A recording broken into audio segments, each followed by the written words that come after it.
오늘 어린 양의 피라고 하는 제목을 가지고 우리 하나님의 말씀을 상고하길 원합니다. 어, 이 하나님께서 이 아담에게 말씀하실 때 이 아담에게 요구하신 것이 무엇이었는가 하면 단순히 어떤 윤리나 도덕이 아니고 또 종교 의식이 아니라 하나님의 말씀을 그대로 믿는 것이었습니다. 하나님 말씀하시는 것은 이 선악을 알게 하는 과실은 절대 먹지 마라. 먹으면 정령 죽는다라고 말씀하실 때 그것은 이 아담과 하와에 대한 믿음의 시험이었습니다. 아담은 하나님의 이 말씀을 진리로 받아들여야 했고 그 하나님 말씀을 믿어야 했습니다. 아담과 하와는 왜 타락했습니까? 행위의 실수로? 의식의 결여로 타락했습니까? 그렇지 않습니다. 믿음이 없어 타락한 것입니다. 뱀이 와서 무엇을 했는가 하면 너희는 절대 죽지 않는다. 하나님 말씀하시는 것 그거 너희 눈이 밝아져서 하나님처럼 될까? 하나님 염려하셔서 거짓말하는 것이니 내 말을 듣고 먹어라. 보암직도 하고 탐스럽기도 하고 맛있어 보였던 것 같습니다. 그러니까 아담과 하와가 뱀의 그 말을 믿고 하나님 말씀보다 더 신뢰함으로 하나님의 말씀을 저버리고 맙니다. 하나님은 그 믿음의 시험을 행하고자 하였으나 그 믿음의 시험에 걸려 넘어지고 만 것입니다. 인류의 첫 번째 죄는 본질적으로 윤리적인 어떤 도덕적인 의식적인 결여의 어떠한 그러한 문제가 아니라 바로 하나님의 말씀을 믿지 않는 불신이었습니다. 창조의 시작부터 인간에게 요구된 것은 바로 믿음이었고 인간이 처음으로 저지른 죄는 불신이었습니다. 그래서 바울은 로마서 1장 17절 말씀에 이렇게 기록하고 있습니다. 한번 읽어보겠습니다. 로마서 1장 17절 시작.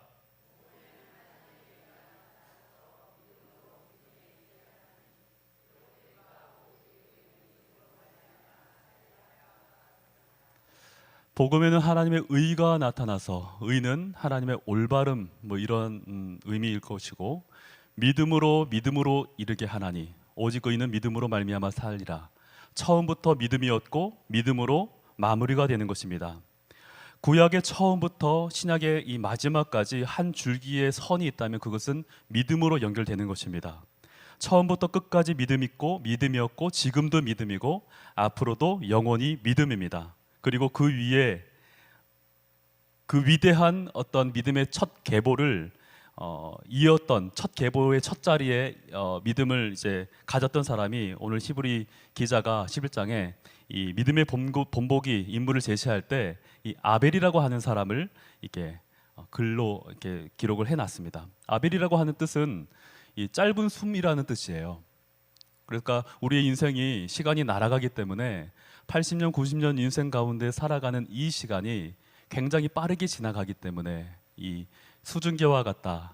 그리고 풀의 꽃과 같다. 풀과 같다. 이렇게 하나님 말씀하시는데 이 인류 역사상 가장 짧은 생애를 살았던 사람이 바로 아벨일 것입니다. 하나님이 아벨이라고 하는 이름의 의미를 짧은 숨으로 이렇게 기록해 놓으신 거 보면 아벨이 가장 짧게 살다가 죽었다라는 것이죠.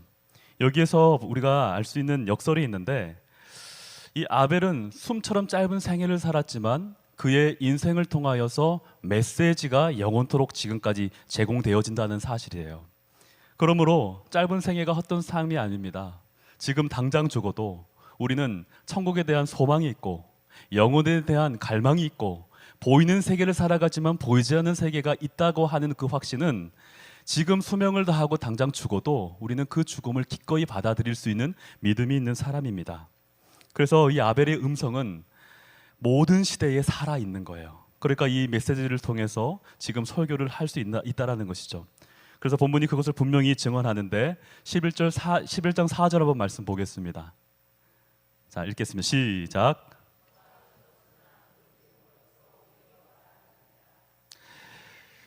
이 아벨이 저가 죽었으나 아벨이 짧은 생애를 살았지만 그 아벨의 믿음으로써 오히려 말할 수 있는 것이 있다라는 것이에요. 아벨이라고 하는 사람은 우리가 생소한 사람입니다. 성경에 등장하는 분량이 크지 않기 때문에 생소하지만 이 아벨이라고 하는 사람을 이 히브리서 기자는 11장의 첫 믿음의 본보기라고 기록되어 있는 것이에요. 아담과 하와는 왜 안 됐을까요? 아담과 하와는 왜 안 됐을까요? 아담과 하와는 그들은 보고 걸었기 때문입니다. 하나님과 이 그늘진 어떤 시원한 곳에서 에덴 동산에서 하나님을 보고 하나님과 대화를 나누면서 보고 걸었기 때문에 믿음의 본보기 첫 사람이 될 수 없었던 것이에요. 우리가 믿음이라고 하는 것은 보지 않는 것을 믿는 것입니다.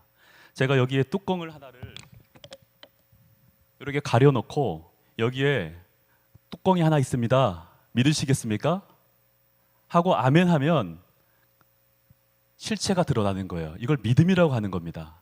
그런데 제가 이 뚜껑을 보여주면서 이걸 믿으십시오. 여기에 뚜껑이 있습니다. 라고 하는 건 믿음이 아니라 확인이라고 얘기하는 거예요. 그러니까 아담과 하와는 하나님께서 흙으로 만드시고 그 코에 생기를 불어넣으셔서 살아있는 생명, 살아있는 혼이 되었다라고 이야기할 때는 그 아담과 하와가 하나님을 보고 그분과 함께 이야기하며 대화를 나눴기 때문에 믿음의 첫 걸음이 아닌 거였어요. 우리가 하나님과 함께 보고 그분의 음성에 따라서 그분을 따라 걷는 것은 하나님이 믿음이라고 이야기하지 않고 확인된 삶을 여정을 살아간다, 이렇게 우리가 확신할 수 있는 것이죠. 그러므로 우리 아벨은 에덴 동산 밖에 태어났잖아요. 타락을 하고 아담과 하와가 이 생명 과실 나무의 길을 하나님께서 차단한 것은 이 그룹들을 세우고 두루도는 검, 이 화형검을 세워서 에덴 동산 동편에 쫓김을 당해서 아담과 하와가 그 생명나무 과실의 길을 막으시는 하나님 때문에 먹지 못하는 것 때문에 죽음이라는 것이 오는 것이거든요. 그러면 아담과 하와가 에덴 동산 동편에 쫓김을 당해서 낳은 자녀의 이름이 가인과 아벨이었잖아요.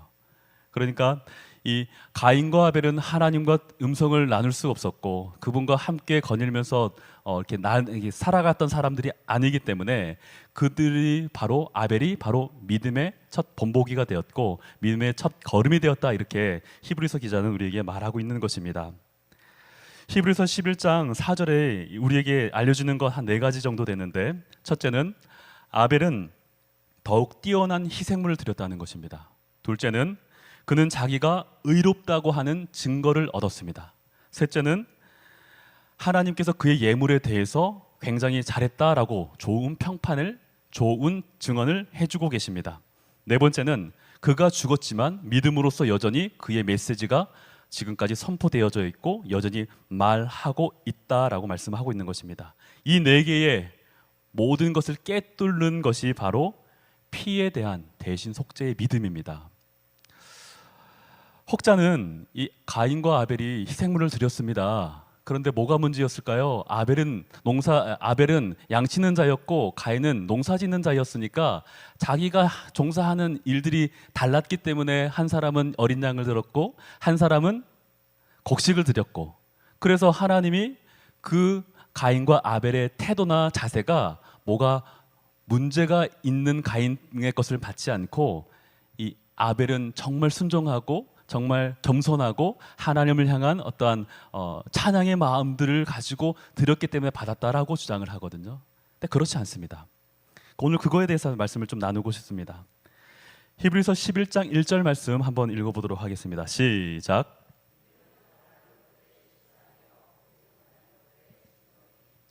믿음은 미래의 약속들이 현재에 주어지는 실체로 여겨지는 거예요. 아까 안 보이는 것을 믿으라고 했을 때 믿으면 이 실체가 보여지는 것이 믿음인 것입니다. 그러므로 아벨은 우리에게 가장 믿음의 첫 본보기가 되었는데, 우리는 먼저 한 가지 짚고 넘어갈 것이 하나가 있습니다. 아벨이 무엇을 바라고 제단에 나아갔을까? 한마디로 말하면 그것은 바로 자기가 죄인이고 이 죄를 해결해야 된다라고 하는 생각을 가졌다라는 것이에요. 죄는 덮어져야 됩니다. 죄가 보이면 안 되는 것이에요. 하나님은 죄와 함께 할 수 없기 때문에 죄는 덮는 방법들이 필요하다라는 것입니다. 사람이 죄를 어떻게 덮을 것입니까? 덮을 방법이 전혀 없는 것이에요. 그러니까 인간이 해결해야 될 가장 큰 문제입니다. 사람이 살아가면서 희노애락의 인생을 살아갑니다. 어떤 사람은 경제적인 어떤 타격 때문에 어려움의 문제를 호소하기도 하고, 어떤 사람은 인간과의 관계 속에서 그 어려움이 있어서 성격적으로 성향적으로 어떤 문제를 가지고 있습니다. 어떤 사람은 멀쩡하다가도 건강의 문제 때문에 아주 힘겨워하는 삶을 살아갑니다. 우리 인생은 다 미래에 대한 문제를 안고 살아가요. 그렇기 때문에 이 문제를 안고 살아가고 이 문제를 해결하려고 병원도 다니고 은행 대출도 받고 어떻게 하면 사람들과 관계를 잘 할 것인가 학습도 하고 세미나도 듣고, 그러니까 이 모든 문제를 해결하려고 노력하는 사람이 인간이라는 것이죠. 그런데 이 모든 문제를 해결한다고 할지라도 한 가지의 문제가 남는다면 그것은 죄의 문제입니다. 이 한 가지의 문제를 해결하지 못한다고 한다면 우리의 인생 가운데 일으키고 해결되어진 그 모든 문제는 의미가 없어지는 것입니다. 왜 그러야 합니까? 죄가 인간을 하나님으로부터 분리시키기 때문입니다. 그러므로 인간이 해결해야 될 가장 큰 문제는 자기 죄를 어떻게 해결할까 하는 그 문제입니다. 그런데 더 큰 문제, 무서운 사실이 하나가 있는데, 인간은 자기의 힘으로 그 죄를 덮을 수 없다라는 것이에요.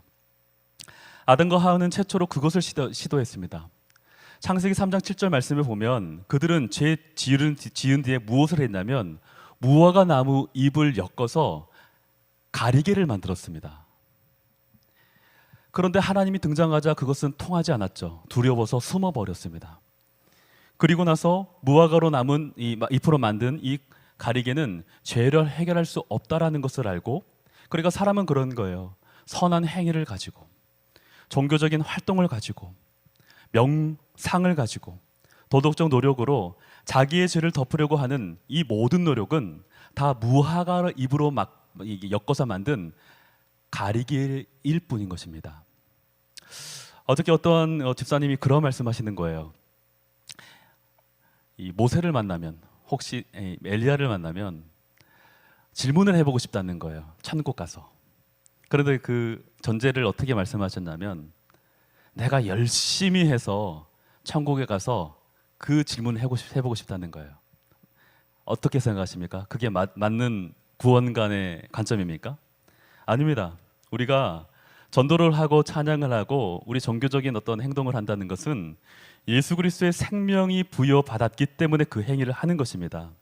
이 행위를 해서 생명을 얻는 것이 아니라, 그러니까 예수 그리스도의 생명이 부여받은 자는 마땅히 정상적이라면 하나님을 예배해야 하고 하나님의 이름을 높여야 하고 예수 그리스도의 말씀처럼 지상의 명령을 준행해야 되고, 그 행위를 통해서 하나님께서 영광 받으시기를 우리가 갈망해야 된다는 거죠. 그래서 우리의 구원관은 오직 하나님의 은혜로 믿음을 통해 하나님이 우리에게 구원의 선물을 주셨으니 그 구원의 선물은 우리의 행위로서가 아니라 오직 하나님의 선물로 주어진 것이다. 그래서 우리가 지금 이 예배 드리는 행위를 하시는 많은 사람들은 하나님의 은혜로 믿음으로 구원받은 자입니다. 그래서 우리는 예수 그리스도를 머리로 하고 그 부분의 몸의 지체로서 교회에 유입이 된 사람들이에요. 우리는 걸어 다니는 다 교회임을 믿습니까? 그러니까 우리가 어떤 종교적인 행위를, 전도에 어떠한 열심을 부려서 천국에 이른다라고 이야기하는 건 아직 나는 구원 못 받았으니 열심을 부리겠습니다, 아직 나 하나님의 영적인 그런 회복을 이루지 못했습니다라고 고백하는 거에 불과하다라는 사실입니다. 답은 오직 한 가지뿐입니다. 하나님께서 무화과 나무 잎으로 엮어 만든 인간의 그 가리개를 하나님께서 제거하시고 오직 하나님의 방법으로 하나님이 우리에게 죄를 덮으려고 하는 것을 만들어 주셔야 하는 것입니다. 그리고 그 가리개는 오직 죽음으로만 가능한 거예요. 창세기 3장 21절 말씀 읽어보겠습니다. 시작.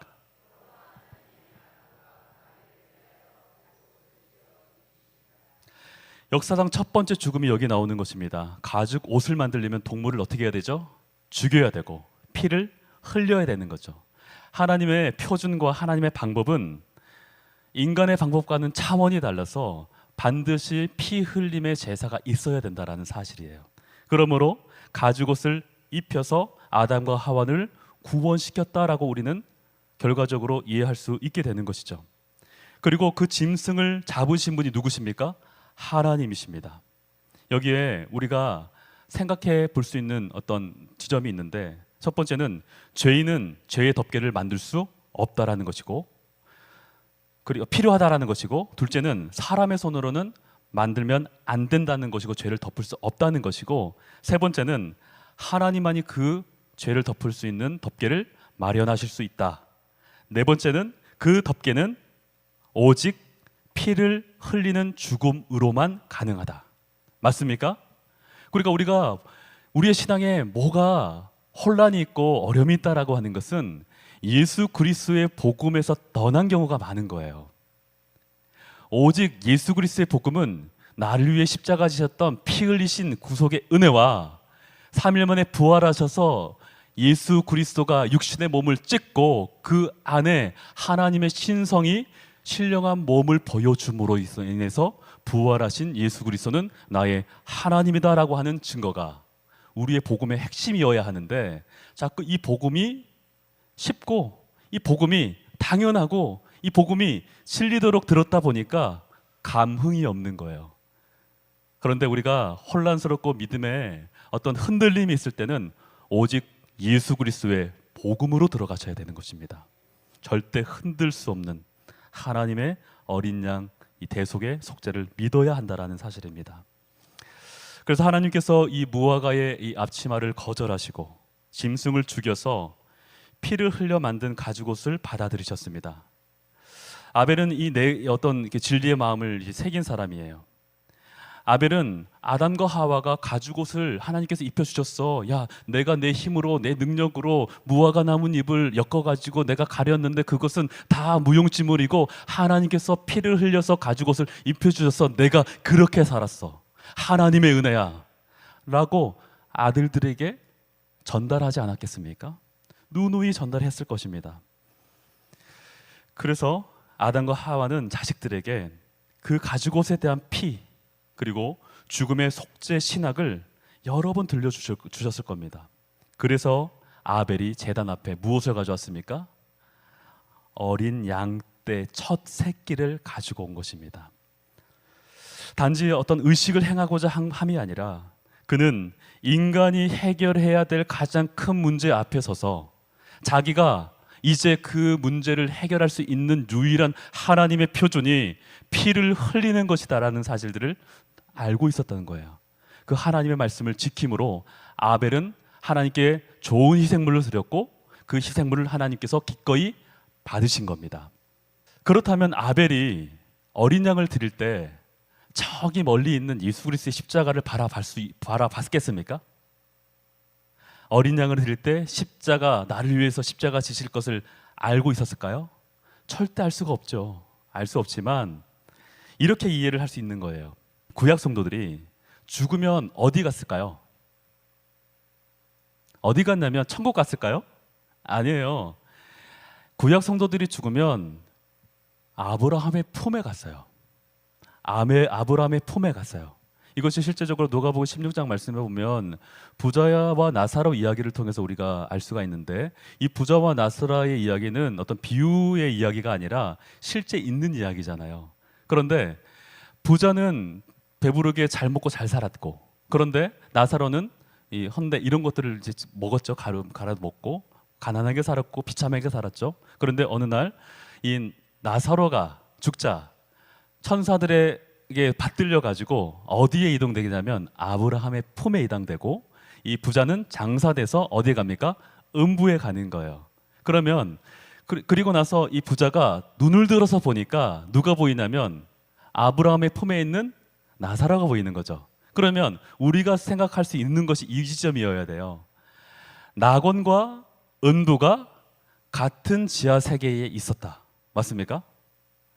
이거를 또 예배소에서 말씀하고 있는 거 근거로 이제 제가 말씀을 드릴 것인데, 지하 땅 속에는 지옥만 있는 것이 아니라 아브라함의 품, 나곤도 같이 있었다라고 우리는 생각할 수 있어야 되는 거죠. 눈을 들어서 멀리 보니 아벨이 보이고 아브라함의 품에 안긴 나사로가 보였다. 부자의 고백이에요.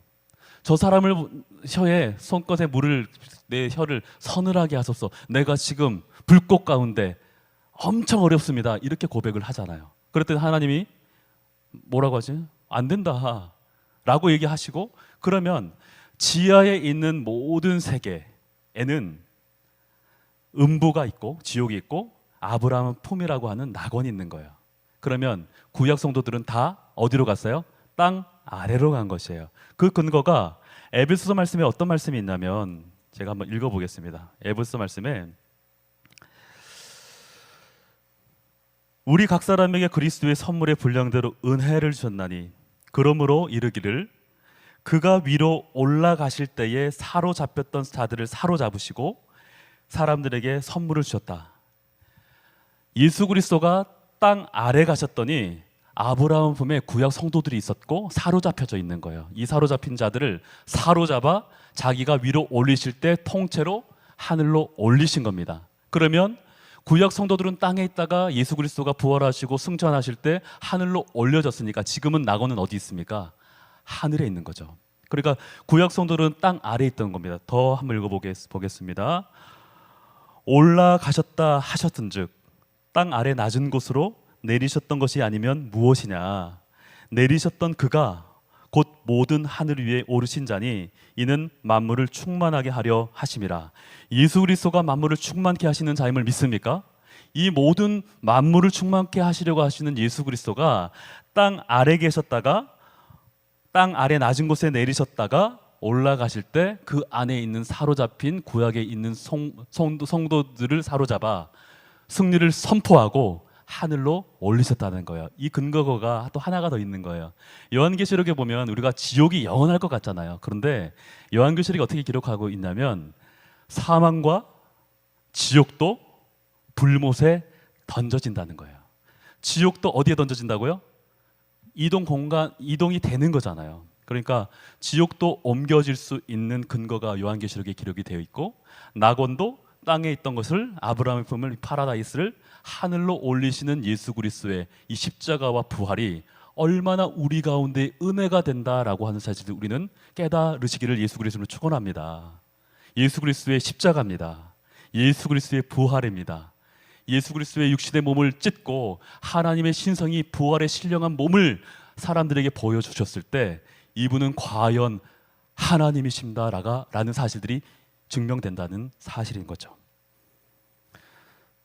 히브리서 11장 4절 말씀 한번 보겠습니다. 읽어볼게요. 시작.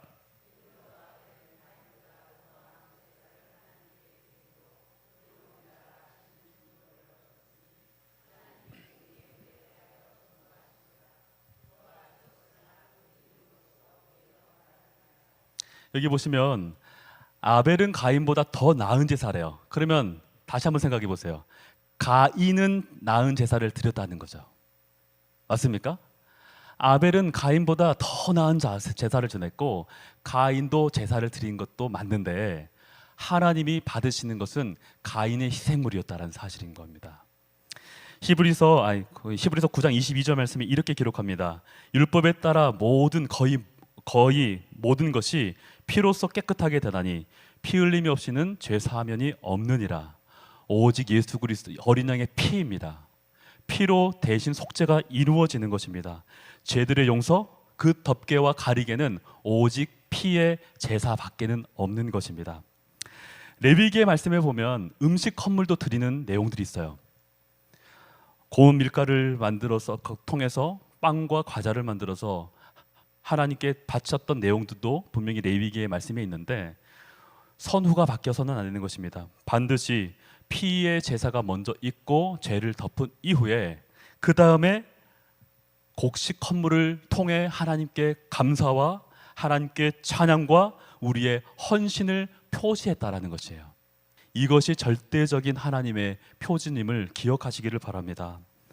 사람을 창조하신 우리 하나님께서 이러한 죄를 덮기 위해서 친히 마련해 주신 이 속죄의 규례를 우리가 반드시 기억해야 됩니다. 다른 우리의 시선을 다른 곳에 두지 않고 오직 피, 오직 어린 양의 피에 우리가 주목하시기를 예수 그리스도의 이름으로 축복합니다. 그래서 피가 우리의 죄를 속죄한다. 이것이 대신 속죄인데 아벨은 이것을 믿었기 때문에 어린 양을 끌고 제단으로 갈 때 이러한 고백을 했을 겁니다. 주님, 제 죄로 인해서 저는 마땅히 죽어야 합니다. 저는 죽을 수밖에 없습니다. 그러나 하나님께서 바치라고 하신 그 어린 양을 제가 바쳐서 어린 양이 저 대신 죽습니다. 이 피로 제 죄를 덮어 주십시오. 하나님께 그러한 고백을 했을 거라고요. 아벨은 그 어린 양 너머에 보지 못한 분, 자기가 첫 새끼를 하나님께 바쳤을 것뿐인데 이 바친 것을 통해서 십자가를 바라본 건 아니지만 그 믿음이 바로 보이지 않는 증거로 나왔다라는 것이에요. 예수 그리스도의 십자가를 바라보고 구원받은 건 아니지만 예수 그리스도가 온 인류의 죄를 제거하기 위해서 어린 양 되셔서 친히 십자가에 달려 죽으셨습니다. 양과 염소 이것이 매일 서서 제자들이 드렸던 것을 이제는 철폐하시고 하나님이신 예수 그리스도께서 어린 양 되셔서 십자가에 달려 죽으셨을 때 영원한 제사를 이루어져 버리셨어요. 그러니까 구약 성도들은 예수 그리스도의 십자가의 은혜를 기억하지 못할지 모르나 예수 그리스도가 십자가에서 달려 죽으실 때 과거에 있는 모든 죄, 현재에 있는 죄, 우리의 미래에 있는 모든 죄까지 제거하셨기 때문에 예수 그리스도를 믿고 하나님을 믿는 모든 백성은 예수 그리스도의 십자가를 통해서 구원받게 되는 것입니다. 그러므로 자기의 어린 양 안에서 그 어린 양 구원자 메시아를 미리 붙들고 있었다라고 우리는 생각할 수 있게 되는 것이죠. 그것이 바로 보이지 아니하는 증거를 얻었다라고 하는 겁니다. 대속물이 나를 위해 피를 흘려 죽었고 아벨은 그것을 믿었고 그래서 그는 의롭다 하는 증거를 얻었다라는 것입니다. 2절 말씀에 보면 이렇게 기록합니다. 장로들이 믿음으로 좋은 증거를 얻었다. 이게 영어로 보니까 굿 리포트 이렇게 돼 있더라고요. 좋은 평판을 얻었다라는 것이에요. 4절에 이렇게 아벨한테 이렇게 적용하는데 보면 성경 본문에 보면은 이 두 형제의 인격에 대해서 논하지를 않습니다. 뭐 가인이 더 나빴고 아벨이 좀 괜찮았고 인격적으로 성숙했고 이러한 평가를 하지 않고 있습니다. 왜 그렇습니까? 그것이 중요하지 않기 때문입니다. 아벨도 가인만큼 죄인이었어요. 똑같이 영원한 심판을 받을 자였어요. 그러나 아벨은 하나님을 믿었고 하나님께 순종했고 그래서 그 믿음이 그에게 의로 인정이 된 것뿐입니다. 아벨과 가인 우리 모두도 하나님 앞에서는 가증한 죄인에 불과합니다. 그래서 하나님께서 아벨이 바친 이 합당한 어린 양과 이 피의 대속의 믿음을 보시고 그를 존중히 여겨주셨습니다. 아벨은 하나님이 정하신 방법, 그 표준대로 희생물을 드렸고 그를 존중했고 하나님께서 그 자신의 절대적인 올바름이 있을 거 아닙니까? 하나님은 거룩하신 분이니까 거룩하신 그 하나님의 절대적인 표준이 있을 거 아닙니까? 거짓을 할 수 없는 분이시니까. 그러니까 하나님의 의를 아벨에게 부여해 주시는 거예요. 전가해 주시는 거예요.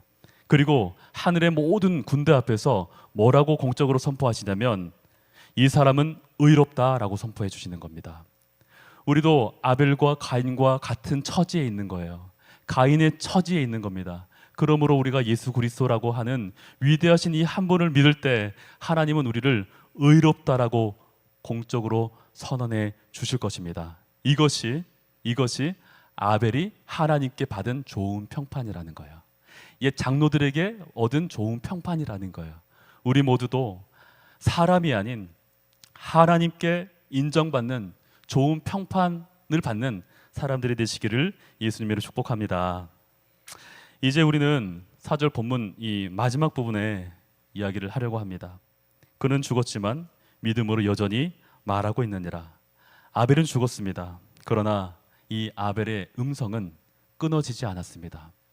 아벨은 짧은 생애를 마무리했지만 그 아벨은 여전히 우리에게 메시지를 선포하고 있습니다. 왜 가인이 아벨을 죽였는가? 명확한 구절이 하나가 있더라고요. 한번 요한 1서 말씀 한번 보도록 하겠습니다. 자, 시작.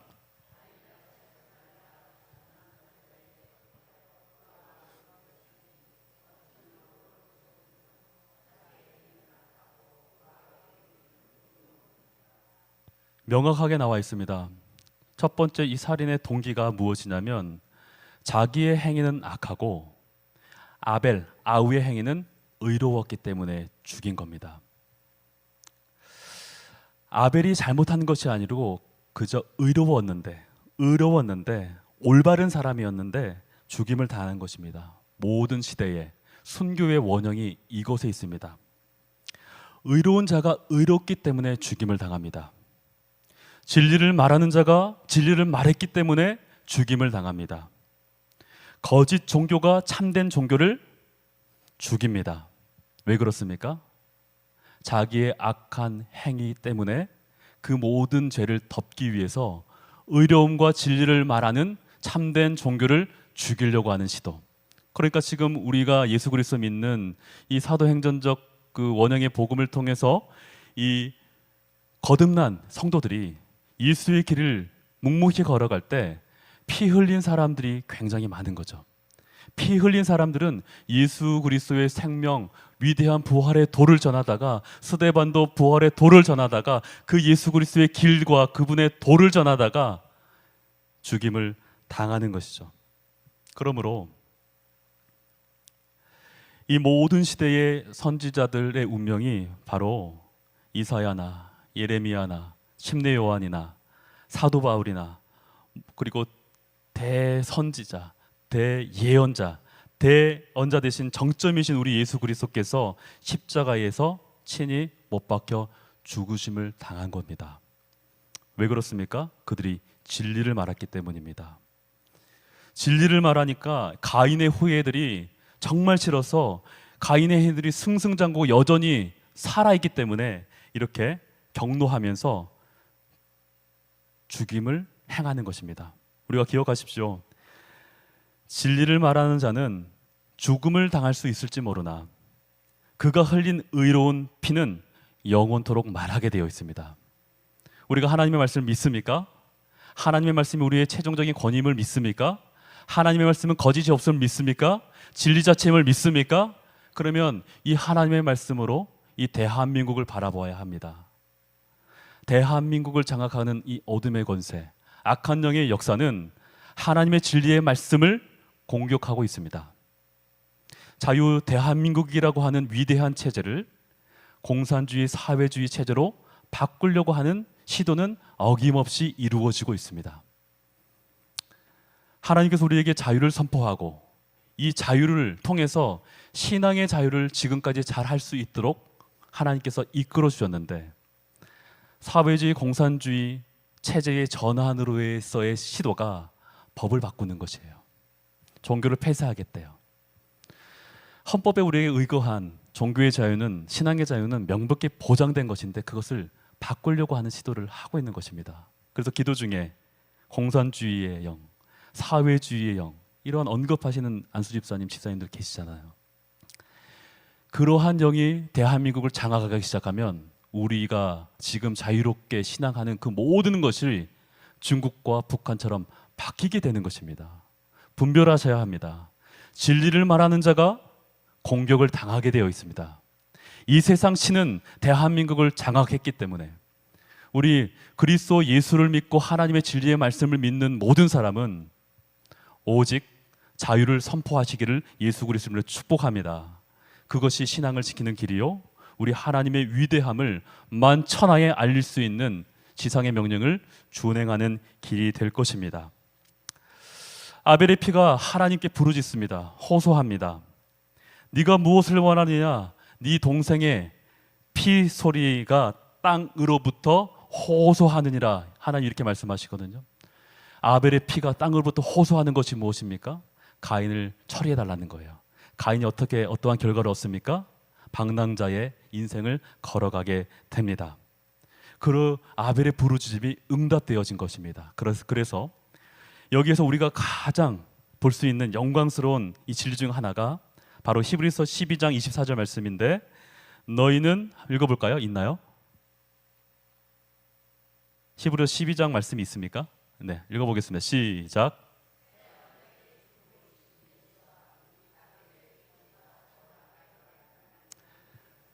아벨이 흘렸던 그 피보다 예수 그리스도의 피가 더 낫다라고 얘기하는 거예요. 예수 그리스도의 피는 아벨의 피보다 낫다라고 하는 것을 제가 비교해서 말씀을 드려보겠습니다. 아벨의 피는 보복을 부르짖었습니다. 그러나 예수 그리스도의 피는 용서를 선포합니다. 용서 받으셨습니까? 아벨의 피는 심판을 외칩니다. 그런데 우리 예수 그리스도의 피는 화평을 외치고 계세요. 주 안에서 화평을 누리고 계십니까? 예수의 피는 가인을 정죄했지만 예수 그리스도의 피는 모든 죄인들을 용서해 주셨습니다. 아벨의 피는 의로운 한 사람을 위해서 외쳤지만 예수 그리스도의 피는 모든 인류를 위해서 외쳐진 것입니다. 그 피가 왜 중요합니까?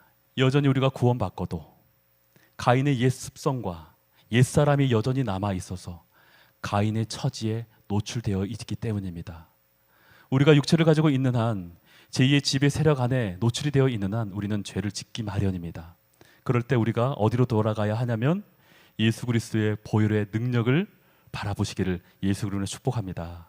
그래서 영원토록 예수님이 인간 예수 그리스도의 피를 흘린 것이 아니라 예수 그리스도께서 3일 만에 부활하셔서 이분이 하나님의 나라고 하는 입증의 과정을 통해서 이분이 흘린 피를 바라볼 때는 이분은 인간의 피로서가 아니고 성자 하나님의 피로 우리는 기억해야 할 것입니다.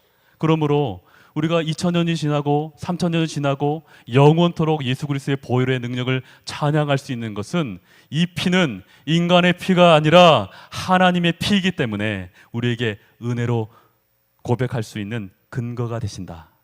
믿으십니까?